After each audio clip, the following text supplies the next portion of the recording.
Promo Estéreo. Calidad. Calidad. Calidad. Creatividad. Creatividad. Creada por ti.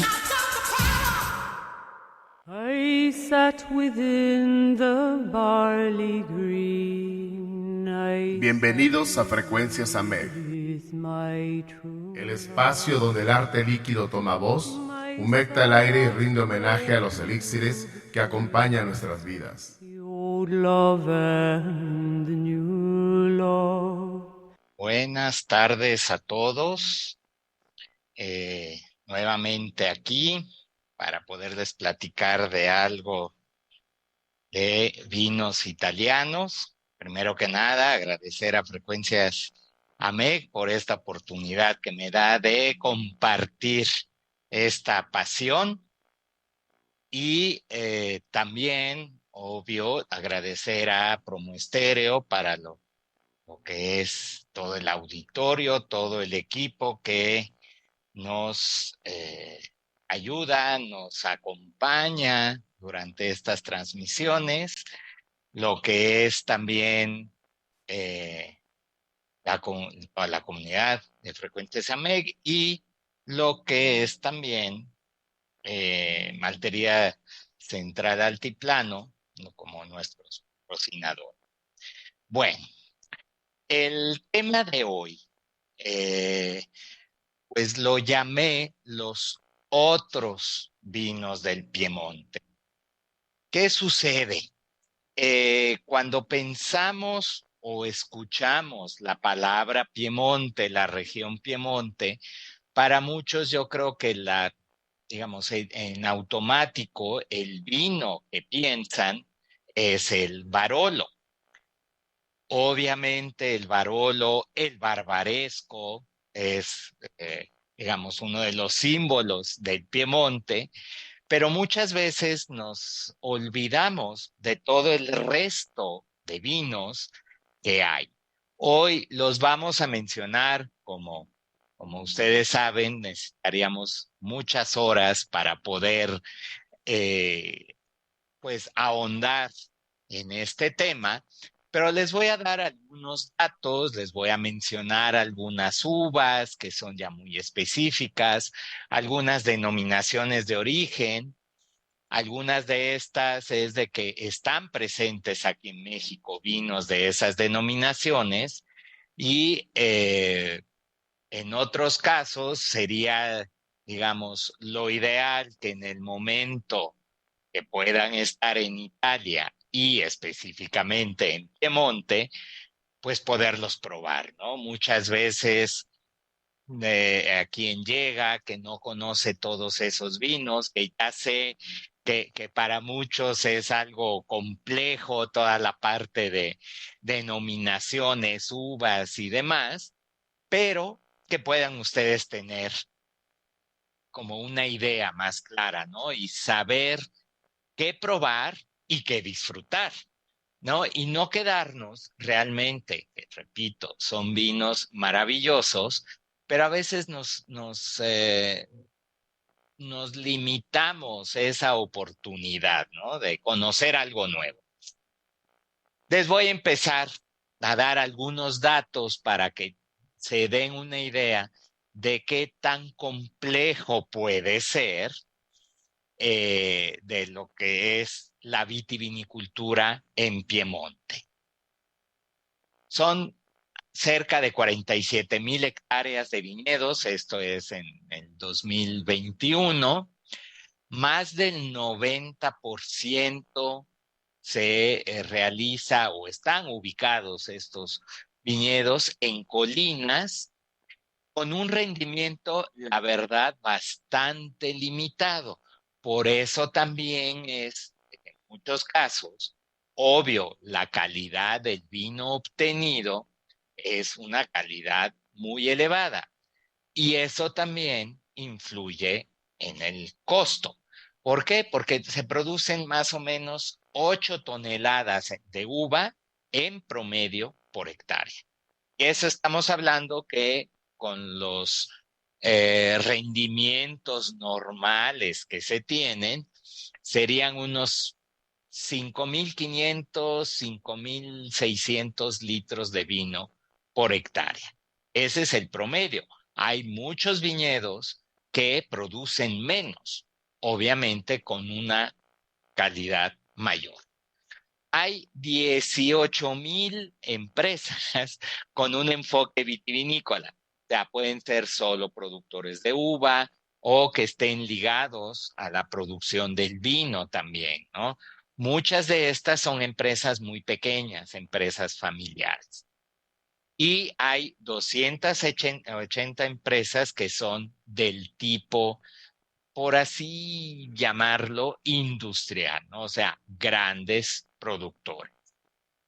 Hay unas cuantas cooperativas que hay que tener presente que las cooperativas a lo largo del tiempo han ido cambiando como su enfoque.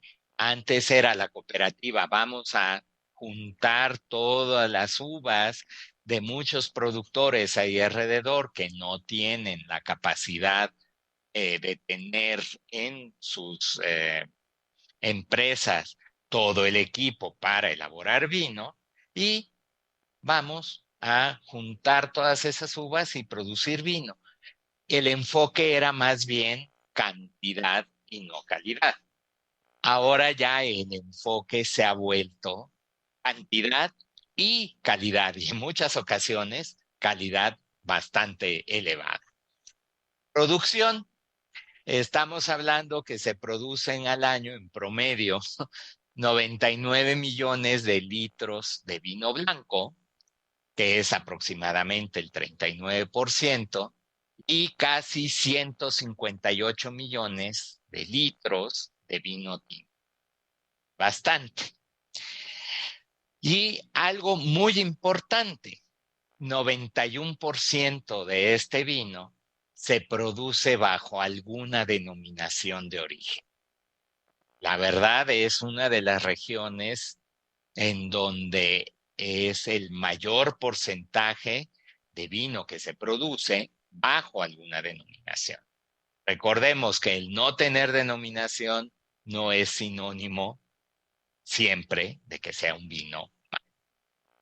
Como dato también curioso, cultural, en el 2014 los paisajes de viñedos en la zona de Langue, Roero y Monferrato, están en la parte del sur de la región, fueron declarados Patrimonio de la Humanidad, ¿no? Entonces también eso nos habla un poquito de qué es, ¿no? O sea, la importancia que tiene. Y también como patrimonio de la UNESCO está la ciudad de Alba, muy enfocada a lo que es la, pues no producción, porque no se cultiva, sino es una cosecha totalmente natural de las trufas blancas, ¿no? La trufa o el tartufo bianco d'Alba es una de las más reconocidas a nivel mundial. Obviamente, los habitantes de Alba van a decir que es la trufa a nivel mundial. Hay muchas variedades de trufa, pero la verdad es una de las mejores, alcanzando precios que son realmente impensables. Digo, no a todo mundo le gusta la trufa. En muchos casos es un sabor bastante intenso, pero bien preparada, que debe de ser un toque, algo muy sutil, es una maravilla. Uvas, ya metiéndonos mucho más a fondo en el tema de vino. Las uvas, obviamente, la uva emblemática dentro de las tintas es la Nebbiolo. Sin embargo, también lo que es Barbera y Dolcetto son uvas muy representativas. El Piemonte. Obvio que el Nebbiolo, que es una uva maravillosa, a veces yo consideraría un poco compleja para poderla entender, porque sin conocerla a fondo, muchos piensan que los vinos van a ser muy intensos, muy cargados. Sí son muy complejos, pero a su vez son sutiles. Entonces, también tenemos ese pues, aspecto que nos podría generar un poco de confusión, porque uno pensaría, es el gran vino y por ende tiene que ser el vino cargado, opulento, que nos va, ¿cómo podría decirlo? En cierto sentido, como a abofetear, ¿no? Cuando lo vamos a probar. Y no, son vinos complejos, pero a la vez sutiles. Obviamente, la Nebbiolo es una uva que nos permite, y aquí en Piemonte es de que son realmente artistas en utilizarla, son de vinos que pueden ser bastante sencillos hasta los grandes vinos que nos pueden estar dando una longevidad que llegamos a los 25 o 30 años en muchas ocasiones sin mayor problema.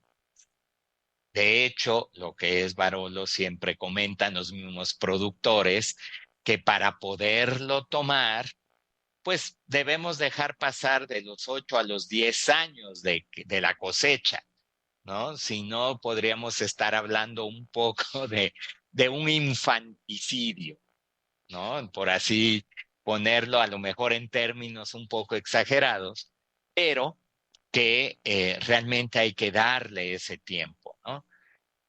Para quien quiera ir conociendo justo la uva Nebbiolo, pues podemos estar probando algunas de las denominaciones de origen. Ahorita les voy a mencionar más, que puede ser Lange, que es una denominación en donde tenemos también vinos blancos, rosados, tintos, Frizzante y Pasito. Recordemos, el Pasito se elabora con la uva que se dejó hacer pasa y por ende podemos tener las dos opciones.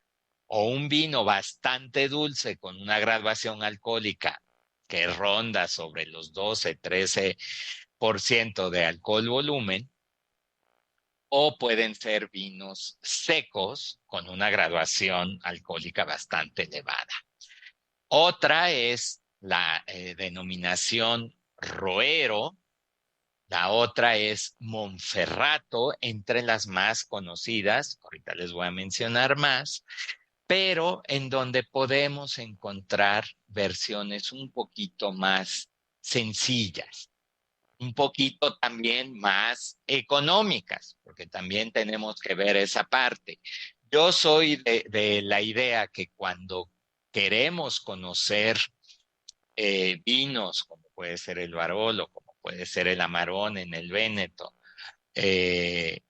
primero probemos versiones con esas uvas más sencillas para ir entendiendo, ir conociendo, y luego ya cuando tenemos, por así decirlo, el gran vino dentro de esa botella, poderlo entender, porque puede suceder, y a mí me ha pasado con personas, y eso con todo el respeto, no crean que las critico de forma denigrante, que prueban esos vinos y el comentario es, qué rico este vino, pero hasta ahí. Entonces, obvio, reconocen que es un vino bien hecho, es un vino interesante, pero les falta todo ese bagaje para poderlo entender, ¿no? Entonces, yo sí aconsejo que vayan como escalón por escalón subiendo con la finalidad realmente de entenderlo y apreciarlo. No es nada más tomar vino por tomarlo o porque me recomendaron ese vino o esa denominación que lo voy a probar y no lo entiendo. ¿no? Entonces, yo lo veo bajo esa perspectiva, ¿no? Vayamos conociendo y entonces poco a poco vamos educando nuestro paladar y con eso vamos a disfrutar al momento que nos toque ese gran vino, lo vamos a poder realmente disfrutar, lo vamos a vivir, lo vamos a interiorizar, ¿no? Eh, Dentro de las otras uvas y que sí realmente recomiendo que las prueben. Y aquí en México ya se empiezan a tener, en algunos casos ya desde hace años, pero como no eran tan famosas, tan conocidas, a veces las dejan un poco aparte, ¿no? Es Dolcetto, que de hecho hay varias denominaciones que llevan el nombre Dolcetto. Recordemos que en algunos casos la denominación lleva el nombre de la uva y el nombre del pueblito o la zona donde se elabora, y en otros casos tiene un nombre que puede ser normalmente en base geográfica, pero no nos dicen en específico qué uva es. Eso hay que hacer referencia a los consorcios de producción o al documento oficial en donde nos pueden estar diciendo qué uvas normalmente se utilizan y en qué porcentajes para esa denominación. Entonces, Dolcetto es una uva, la verdad, muy interesante. A veces causa confusión por el nombre, porque Dolcetto, dolce, dulce, y la gente se puede ir por la cuestión de es un vino dulce. Y no, es un vino seco. Eh, Normalmente es un vino que tiene una acidez bastante marcada, pero que, obvio, trabajándolo bien, nos va a dar vinos muy equilibrados, ¿no? Entonces, tenemos dentro de esas Dolcetto en denominación de origen controlada, podemos encontrar Dolcetto d'Acqui, Dolcetto d'Alba, Dolcetto d'Asti, Dolcetto di Ovada. Y dentro de las denominaciones de origen controlada y garantizada está Dolcetto di Diano d'Alba, que también se conoce como Diano d'Alba, sin más, y lo que es el Dolcetto di Ovada Superiore, o también conocida simplemente como Ovada de OCG. Entonces, aquí en México yo sí he visto Dolcetto d'Alba y Dolcetto d'Asti. Búsquenlo, pruébenlo. Son vinos, repito, interesantes, vinos agradables, vinos equilibrados, vinos que dependiendo del productor pueden tener una cierta complejidad, pero que por lo general son vinos que se dejan tomar muy fácil. Se dejan, o sea, se abren y uno lo puede ver tal cual es, ¿no? La otra uva, muy, muy conocida, pues como la tríada, es la Barbera. Entonces también aquí tenemos la Barbera d'Alba como denominación de origen, Barbera del Monferrato dentro de DOC, y lo que es Barbera d'Asti y Barbera del Monferrato Superiore como DOCG. Entonces aquí muchos pensarán, no, hombre, en lugar de ayudarnos a aclarar las ideas, nos está confundiendo todavía más. Hay algo de eso por esa complejidad y algo también muy importante. Dentro del Piemonte, y es la región, yo creo, como donde se ejemplifica más esta situación, un punto geográfico puede pertenecer a varias denominaciones de origen. En el Piemonte se llegan a poder tener 6, 7 denominaciones de origen que están justo traslapadas. Entonces se crea más confusión porque uno dice, bueno, ¿cómo se tiene esta denominación y ahí mismo se tiene otra y una más y otra más? ¿Y cuál es la buena? ¿No? Algo que también influye mucho en Piemonte es la diferencia de tipos de suelo que hay de un lugar a otro. Por eso hay tantas denominaciones y cada una nos va a dar en sus vinos características peculiares. Entonces, busquen tanto Dolcetto como Barbera, ¿no? Que aquí sí sabemos que el vino va a tener mínimo el 85-90% de esa uva. Por lo general, sí hay muchos productores que lo hacen al 100%. La Barbera también tiene una buena capacidad de añejamiento y una, ¿cómo decirlo? Una adaptabilidad a producir varios tipos de vino, porque nos podemos ir desde lo que es el vivace, o sea, de aguja, el frizzante y el tranquilo, ¿no? Entonces, desde el vino bastante sencillo, muy frutal, que no pasa por madera, que es un vino muy alegre, un vino muy ligero, un vino muy sencillo, hasta vinos estamos hablando, vinos de 14 grados de alcohol, que pues tienen una longevidad entre los 5 y los 15 años, de mucho cuerpo y que nos pueden dar sensaciones muy diferentes. Uno se pregunta, bueno, si es la misma uva, ¿cómo puede ser tan diferente un vino de otro? Y también recordemos que dentro de algunas denominaciones puede haber varias tipologías. Entonces, aún dentro de tintos, digo, Dolcetto y Barbera son tintas, podemos tener versiones rosadas y versiones espumosas, ¿no? Dependiendo de la denominación. Y eso nos da todavía más opciones.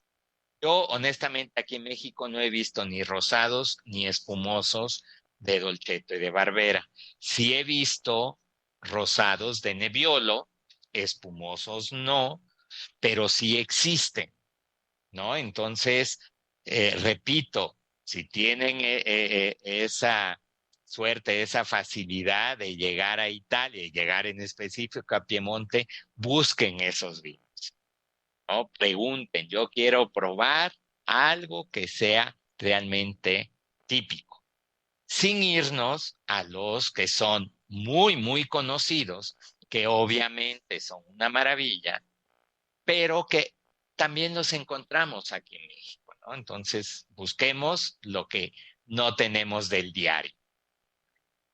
Otras uvas, uvas tintas. Una es la Bracchetto, que de hecho es una uva muy aromática. Se utiliza para hacer, principalmente es un vino espumoso, aunque hay versión tranquila. También se hace frizzante y tiene aromas muy de palo de rosa, de durazno muy maduro, de flores, y esa también aquí en México yo he visto. Entonces pruébenlo. Normalmente pues es un vino que puede estar acompañando postres que no sean tan dulces, algo como galletería, algo que lleve a lo mejor algún fruto rojo, como puede ser la frambuesa, y la verdad es muy interesante. Y también tenemos de dependiendo de la marca, dependiendo de la versión, que puede ser más dulce o menos dulce, que también aquí es cuestión de gustos. Dentro de las uvas tintas también está la Grignolino, que también es una uva muy interesante porque es muy diferente a todas las demás. Aquí en México yo he visto de vez en cuando vinos elaborados con Grignolino, que de hecho hay denominación de origen que es el Grignolino d'Asti. Déjeme ver si hay otro. Sí, Grignolino d'Asti y Grignolino del Monferrato Casalese. Entonces, búsquenlo si es que hay y vale la pena. Igual el Grignolino es una uva que no pigmenta mucho. Entonces, también eso nos puede llevar al error o a la confusión de que curiosamente la gente al ver un color más ligero piensa que el vino es más sencillo, es más ligero y no. Tiene, la verdad, un cuerpo bastante, digamos, entre medio y medio robusto, ¿no? Otra es la croatina, que hay toda una historia atrás de que precisamente el nombre viene porque es de origen croata. Por lo general se usa en mezclas, es raro encontrarla vinificada en pureza. La otra es Freisa, que igual por lo general se usa en mezcla. Aquí en México hay algunos vinos que llevan en la mezcla el Freisa. Otra que es muy interesante y van a pensar que para mí todas son interesantes porque cada una tiene lo suyo, que se llama uva rara. Y es uva rara porque precisamente no es tan fácil encontrarla y es una uva que tiene como sus dificultades para poderse cultivar, ¿no? Entonces, si se usa, hay unos cuantos productores que elaboran vino en pureza de esta uva, pero vale la pena probar. Consideremos también algo muy importante, el gusto de cada quien, pues es muy propio, muy único. Entonces puede ser que yo les esté recomendando que esta uva es una maravilla o este vino para mí es un vino, la verdad, muy agradable y para otros puede ser que no. Otra de las uvas, y la verdad esta no sé si aquí en México hay vinos elaborados, bueno, que sean elaborados al 100% con esta uva, es la Ruqué. Y de esa también hay denominación, que es el Ruqué di Castaño de Monferrato. Igual una uva, yo la describiría como discreta, no es de esos aromas que nos envuelven y nos invaden la nariz, pero tiene muy buena complejidad y el sabor es más o menos como con la misma tendencia, ¿no? Tenemos sabores bastante definidos y complejos, pero tampoco son sabores explosivos, ¿no? Que nos van a llamar tanto la atención. Pero vale, repito, mucho la pena probarla, ¿no?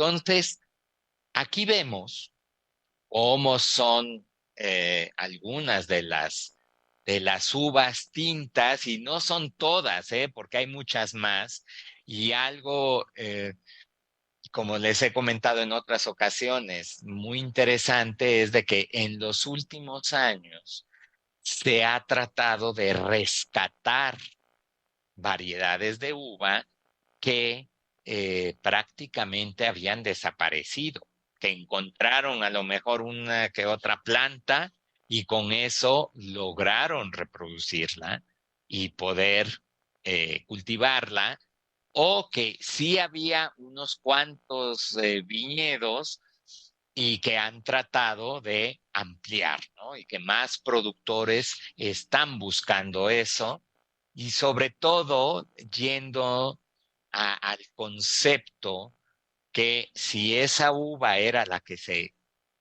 cultivaba y se cultivó durante muchos siglos, pues es una uva que quiere decir que está muy adaptada al suelo, muy adaptada al clima y que en muchos casos se fue sustituyendo por variedades que fuesen con un rendimiento mayor o que era más fácil de cultivarlas o que tenían también una salida al mercado mucho más abundante, ¿no? Y que entonces se volvía más fácil venderlo. Entonces, hay cosas que tienen su lógica, su razón de ser, que tristemente es de que nos lleva en algunos casos a perder variedades, pero que en los últimos años realmente se ha tratado de rescatar, ¿no? Entonces, les voy a mencionar algunas otras denominaciones eh, de origen, que recordemos una cosa, en Piemonte no hay indicaciones geográficas protegidas, hay solo denominación de origen controlada, denominación de origen controlada y garantizada, ¿no? Entonces, sí les recomiendo que prueben lo que es la denominación Gaviano, que sí la hay aquí en México. Y por lo general son mezclas de Barbera con Freisa y, ¿cómo se llama? Y también Grignolino. La uva principal es la Barbera, mínimo 90%, y el resto es entre Freisa y Grignolino, que pueden ser ya sea mezcladas o solo una de estas. Y la hay, y entonces vale la pena, ¿no?, buscarlas.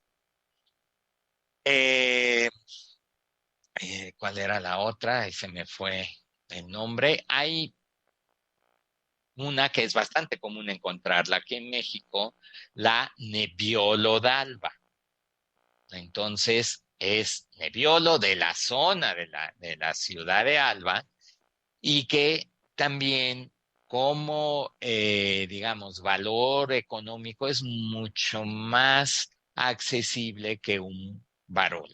Y nos va a servir para entender bien la Nebbiolo, igual que la denominación Lange, que la denominación Lange tiene muchas tipologías y entonces de ahí no nos tenemos que confundir porque hay blancos, hay tintos, rosados, frizzante y pasito también, ¿no?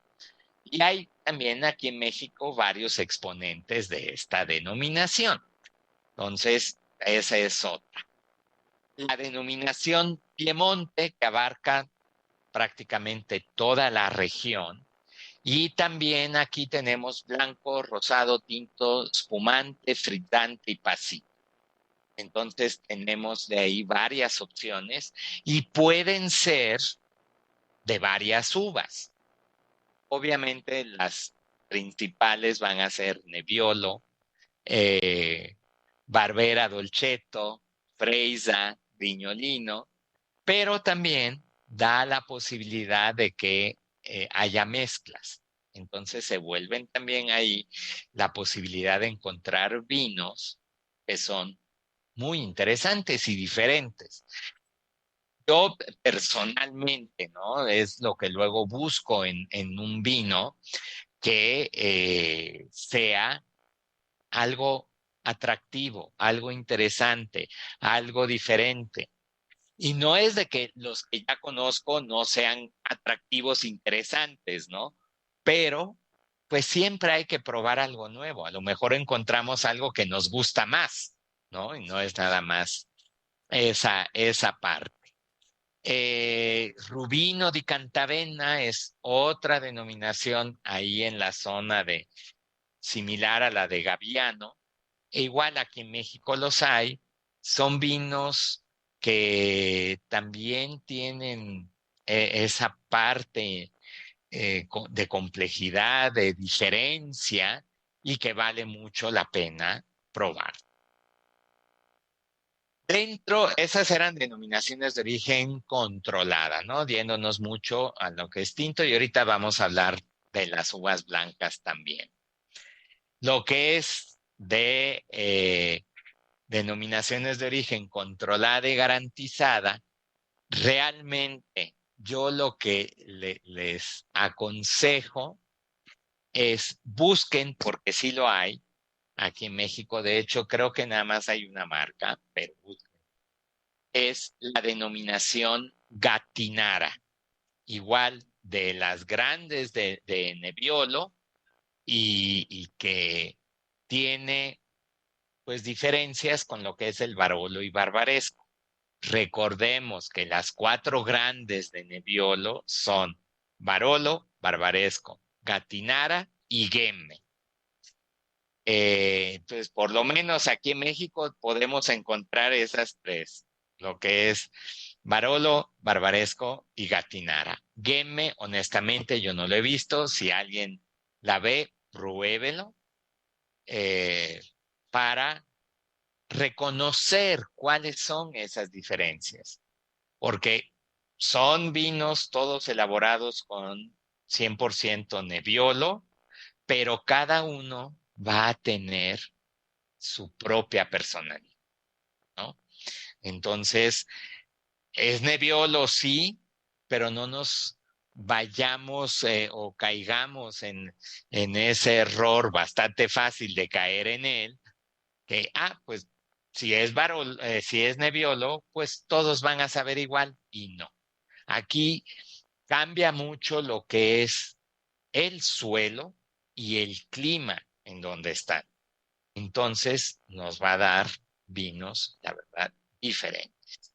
Entonces, a grandes rasgos, y repito que podríamos estar hablando horas y horas y horas, es esto en cuestión de uvas y vinos tintos del Piemonte, poco conocidos, pero que ya, repito, aquí en México podemos encontrar algo, ¿no? De algunos de estos exponentes.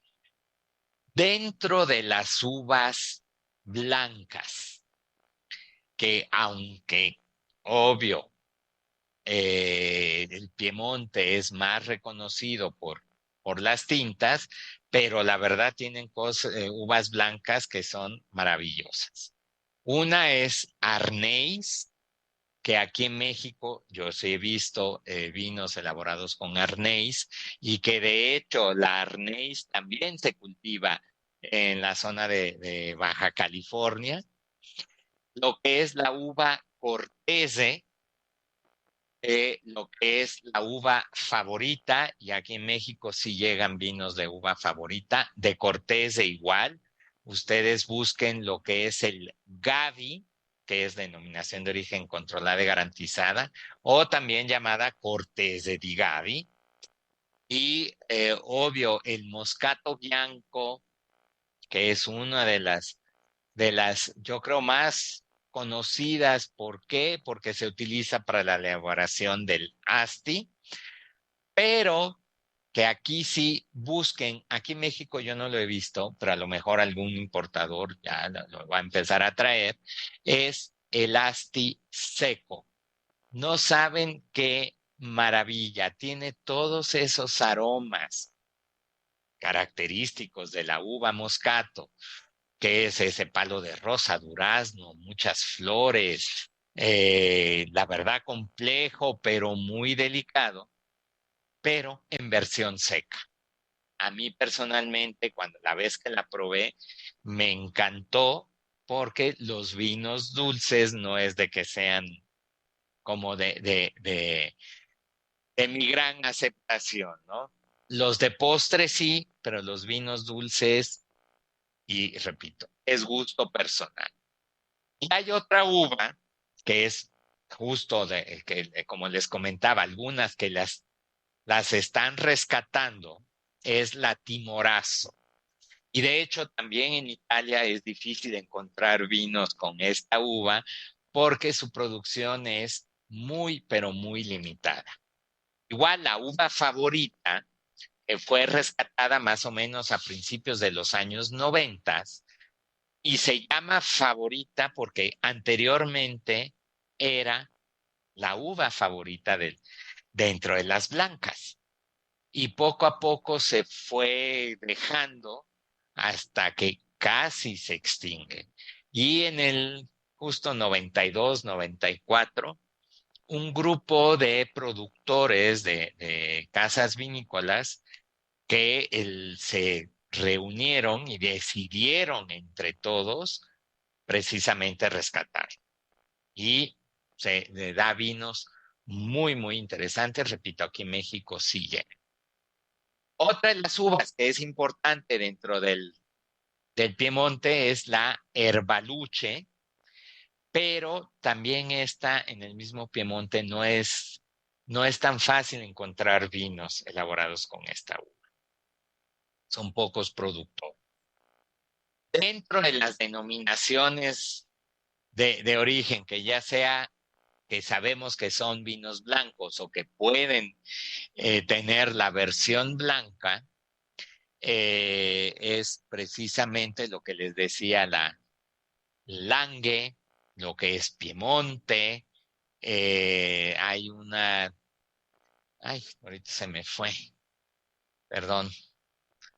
Dentro de obviamente el Asti, lo que es el Gavi, como les comenté, Roero también tiene vinos blancos, y dentro de esos vinos blancos hay uno que es un espumoso, que se llama Altalanga, la denominación, es de OCG. Aquí en México hay, entonces también búsquenlo. Es un vino elaborado principalmente con uva Chardonnay y Pinot Nero, que, digamos, no sería la mezcla típica italiana, pero vale mucho la pena, ¿no? Y son algunos que la verdad son muy, muy, muy complejos. Y tenemos también la versión rosada y la versión reserva. O sea, si buscamos una, pues no alternativa, sino una opción diferente, y repito, es probar un vino espumoso, podemos buscar este Altalanga, ¿no? Que realmente nos vamos a vinos de alta gama, ¿no? Valga un poquito la redundancia. De aquí, ¿qué más podemos encontrar dentro de los vinos blancos? Dentro de la denominación Monferrato también hay versiones blancas. Aquí en México sí he visto de la denominación Monferrato, pero nada más he visto tintos y rosados. Entonces, aquí más o menos nos podemos dar una idea de esa oferta que nos da la vitivinicultura del Piemonte en cuestión de vinos que no sean los muy conocidos. Algo, y aunque le dice el comentario que a mí los vinos dulces no es de que sean como digamos mi primera elección, el Asti ha sido en ocasiones menospreciado. Y hay versiones, como les comenté, seca, Y también hay versiones elaboradas con método tradicional.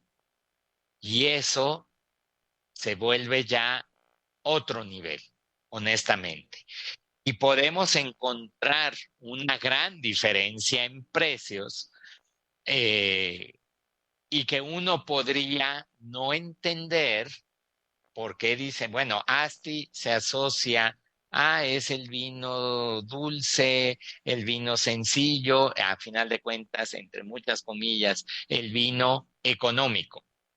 Pero un Asti versión método tradicional, estamos hablando de que puede llegar a los 40, 50 euros la botella, ¿no? Y no tiene nada que ver con el Asti normal, por así decirlo, que es una producción mucho más a gran escala, y estamos hablando de 5 o 6 euros la botella. Entonces sí hay una diferencia. Y no podemos encasillar todo el Asti que se produce en una sola categoría. El hermano menor, que es, por así decirlo, del Asti, es el Moscato d'Asti. Un vino muy agradable, por lo general es frizzante, o sea, la efervescencia que tiene no es tan presente, pero que igual es muy agradable. Y hay algunas versiones que obviamente sentimos esa nota dulce, pero que realmente es nota, no es tan dulce. Y es un vino que ronda sobre los 5 o 6 grados de alcohol. Entonces también es un vino mucho más ligero. Pero no por eso quiere decir que siempre va a ser la versión ultra económica. Al contrario, tenemos algunos Moscato d'Asti que aquí en México sí hay, que andan sobre los 600, 700 pesos la botella, ¿no? Y muchas veces nos vamos con esa cuestión de que es el vino sencillito, dulce y demás, no voy a pagar esa cantidad, pero vale mucho la pena.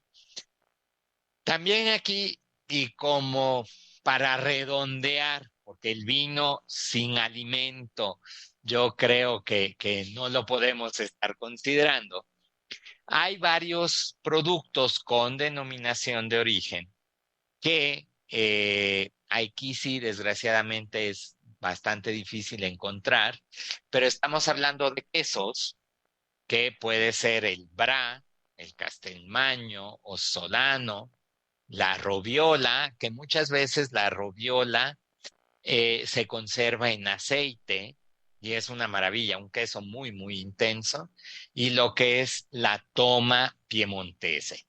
Todos estos tienen denominación de origen.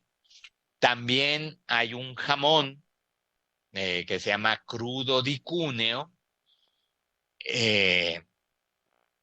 lo que es la carne es el vitelloni piemontese, que sería la ternera. Vitello es ternera, ¿no? Tenemos también arroz. Hay una zona importante de ahí del Piemonte que es productora de arroz. Lo que son algunas castañas también, y que de hecho en Piemonte se produce, y eso mucho por la influencia francesa, lo que son las castañas cristalizadas o marrón glacé. Y tiene también, que comparte que son denominaciones interregionales, lo que es el gorgonzola y el talecho, ¿no? Y algunos otros.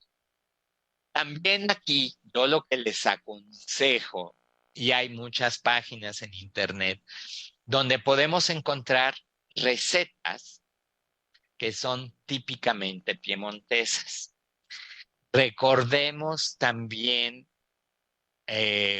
digamos, no reglas, sino lineamientos del maridaje, es precisamente el maridaje regional. El vino de esa región con los platillos de esa región. Podemos pensar en lo que es la baña cauda, que es una salsa que lleva entre los ingredientes, obviamente, aceite de oliva y lo que es anchoas en algunos casos. Luego hay otro que se llama bañet, verde y rojo por los ingredientes. El vitello tonato, que es la ternera bañada en salsa de atún y alcaparras. Lo que es la batuta al coltello, que es podríamos definirla como una tártara, pero que no es carne molida, es carne picada, que de hecho originalmente la tártara es carne picada, no molida. Obviamente lo que les comenté, el tartufo d'alba y todos sus derivados. Aquí en México encontramos varios productos, como uno puede ser lo que es la miel aromatizada con la trufa blanca, lo que es el aceite de oliva aromatizado con trufa blanca, pasta que en la misma masa se pone la trufa. Encontramos también trufa deshidratada, pasta de trufa, mantequilla con trufa. Y también hay muchas pastas, y también uno de los platillos, yo creo, muy representativos es el brasato al barolo, que es un estofado de res hecho precisamente con barolo. Un estofado de cocción muy lenta, son varias horas, y que obviamente poniéndole un barolo le va a quedar maravilloso, ¿no? Y también hay, postres. Uno de los más famosos es la panna cotta, que es una como crema, pero que queda más solidificada porque lleva grenetina, pero es típica del Piemonte, ¿no? Entonces, aquí podemos estar viendo toda esta gama que de veras yo los invito. Yo soy amante de la cocina, me encanta cocinar. Entonces siempre ando buscando, ¿no? ¿Qué platillos, algo que busco y realmente me gusta, son recetas que sean muy típicas, muy regionales? Y algo que a final de cuentas quiero respetar mucho. Si no encuentro el ingrediente, mejor busco otra receta. No me gusta hacer adaptaciones, que a veces salen, pero si no tenemos el ingrediente, mejor busquemos otra receta. No ya lo llamemos, a final de cuentas, falsamente con el nombre original. Entonces sí tenemos esta, pues a final de cuentas, gama de platillos, de productos. Repito, si aquí no los hay, busquen las recetas. Si van a Italia y sobre todo en el Piemonte, busquen estos productos, que con eso va a ser una experiencia única, o por lo menos rara, y que vamos a poder entender bien, ¿no? Qué es la gastronomía y toda esa parte vitivinícola de la región. Entonces, aquí también algo, y como siempre lo he comentado, la gastronomía mexicana le va muy bien con los vinos italianos. Prueben Nebbiolo, pruébenlo con todo lo que son setas y hongos, y dentro de estos también lo que es el huitlacoche. Es una maravilla, realmente.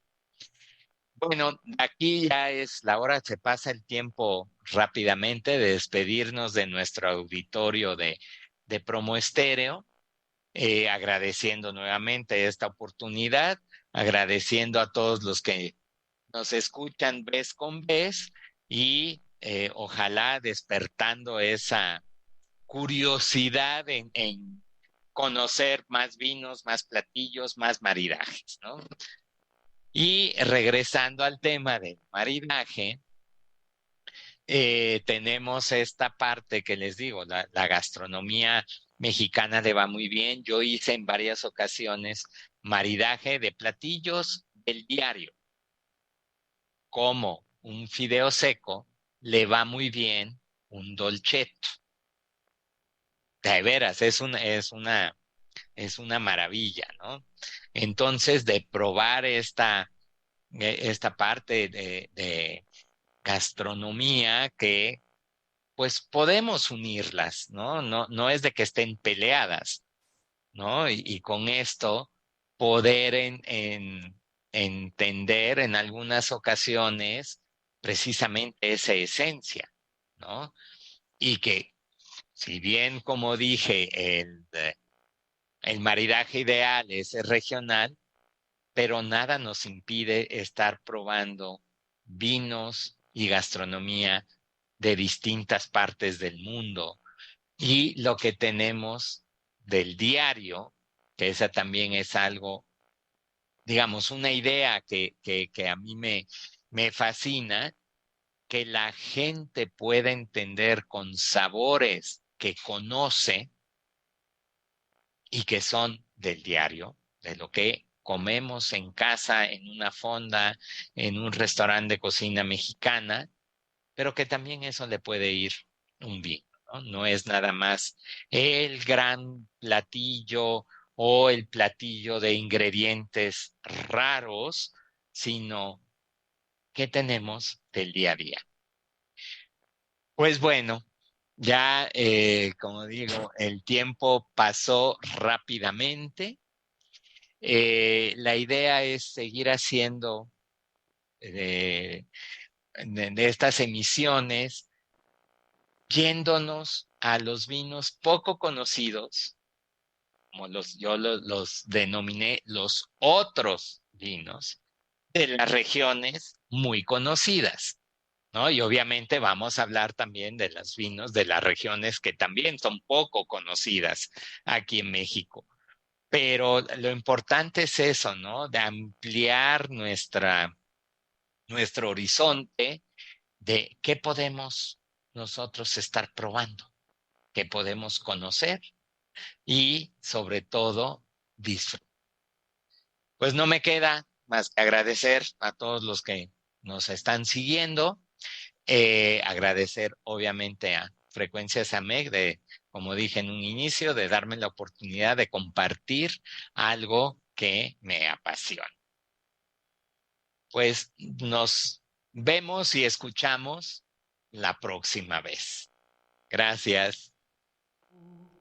I've lain my true love's clay-like corpse where I'll fall. Gracias por acompañarnos y nos escuchamos el próximo viernes a las 6 p.m. aquí en Promo Estéreo.